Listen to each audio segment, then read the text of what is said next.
again, si Asi Taulava saving the day para sa Meralco. Ito si Ross. 7 seconds sa kanilang shot clock. Nathan gets it. He's been playing well. Off balance. Antik na yun. Mintis pero pupunta sa linya si Reynal naman. And Reynal, Lugnatan, as you said a while ago, could be the pivotal point of this ball game after a miss. He gets a putback.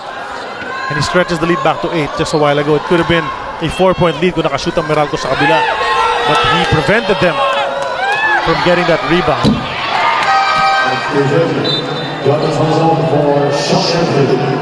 John Dan pumasok, Sean Anthony uupo. Para sa Powerade Tigers, and Coach Bo Perasol have not sat down this entire second half. Yan po nakikita natin ang line score ni Reynal Lugnatan. Oh, missed 2 free throws but already with 8 rebounds. Ganda of the 56 ni Reynal, 14 points, 8 rebounds, nearing a double-double. Casio tumira ng 3, top of the key. Wala pa rin yan. John Dan Salvador, offensive rebound.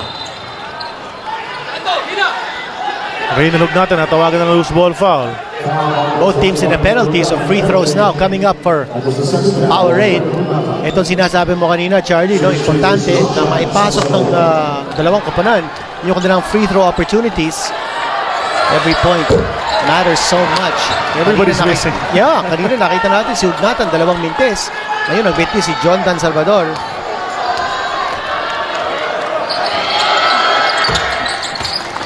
Twelve rebounds, 7 points para rito kay John Dan Salvador. Cuts the lead down to 9, 85-76. Still 4:40 remaining. Reynal is trapped. Patawag ng timeout si Coach Reynal Lugnatan because he was trapped in the corner. 30-second timeout called by the Meralco Bolts. And they're looking good pero marami pang oras. 4:35 kinito. Yung depensa ng Meralco has dictated what happens here in the second half. They've been able to prevent the shooters of Powerade from hitting from the outside. Tapos they've been clearing the boards. Which is a major part sa opensa ng Powerade. Hindi natin nakita dito coming to play as a factor in the second period. Ni isang 3-point shot. Walang naipasok ang Powerade. And Asi Taulava, offensive rebound na naman. Kinito siya na naman. 12 rebounds now for the big guy. He's just an inspiration on the floor. Yung kanyang intensity, such a contagious thing. Mario West flying in the air, gliding in para sa layup na yon. Guide's 3 doesn't go and talagang sama ng 3-point shooting itong Powerade dito sa second half, and they could be seeing their season slip away after the gallant stand last night against Barako. Ngayon naman napagod talaga kagabi kinito. I think so. I think naubo sila sa effort na ginawa nila against Barako in a tough ball game. And you can see yung mga hustle points kasi Meralco nangunguna rito sa laban na ito. Yung mga loose ball recoveries, yung mga offensive rebounds na yan. Omar Sneed on the break.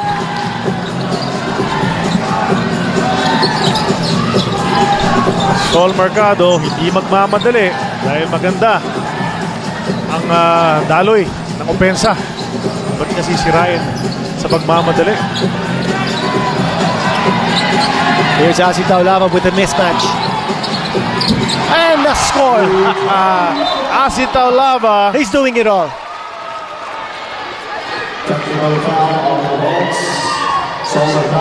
May technical foul si Sol Mercado for handling the ball pakatapos ng basket ni Asi. Well, they've been calling that all conference. Kaya naman it's nothing new. Nakalimutan lang siguro sandali. Ito si Gary David natira ng technical free throw. He makes that one. At Charlie, just want to point out, no, yung Powerade sa kanilang 5 wins in this conference, ang kanilang average 102.6. And right now, they've only scored 79 points. Patapos na ang laro natin.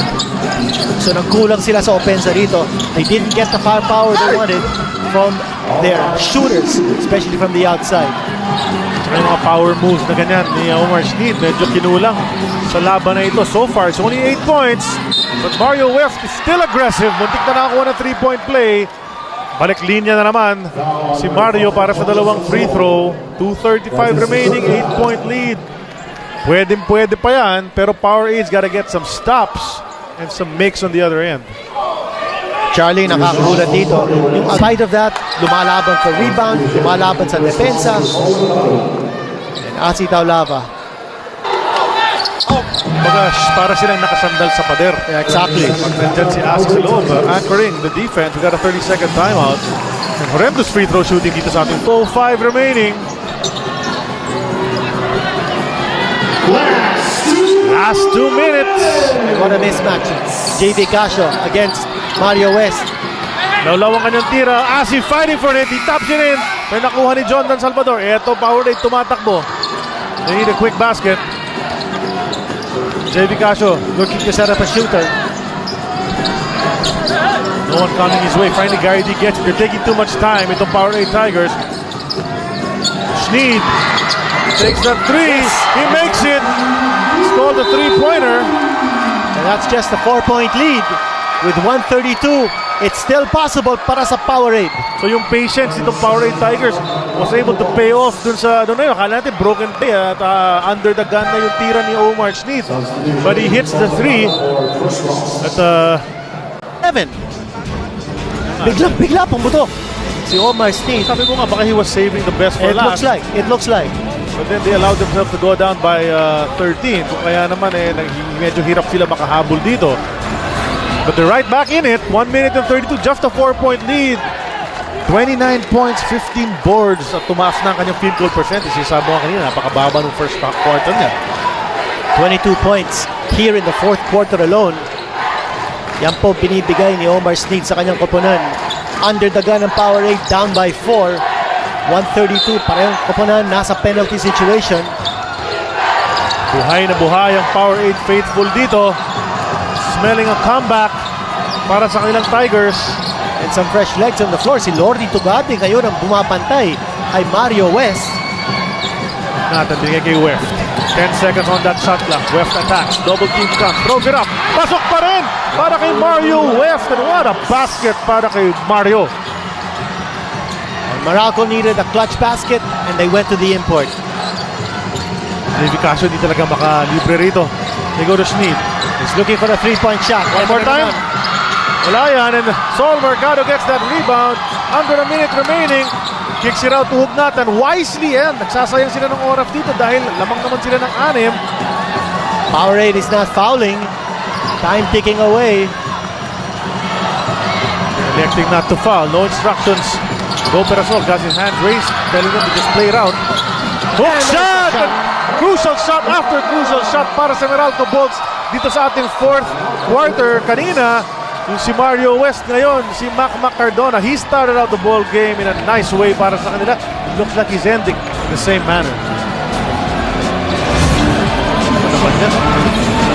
Wala pa yung bola sa dali. Tama.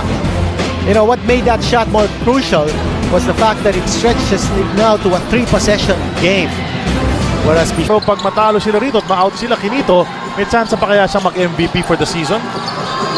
it all depends on the statistical points at saka yung consensus din ng media. And looks like Meralco is going to go to the semifinals. Gallant stand by Powerade. But palagi ko na ubusan ng Powerade. And for Meralco, boy, high energy, high voltage game.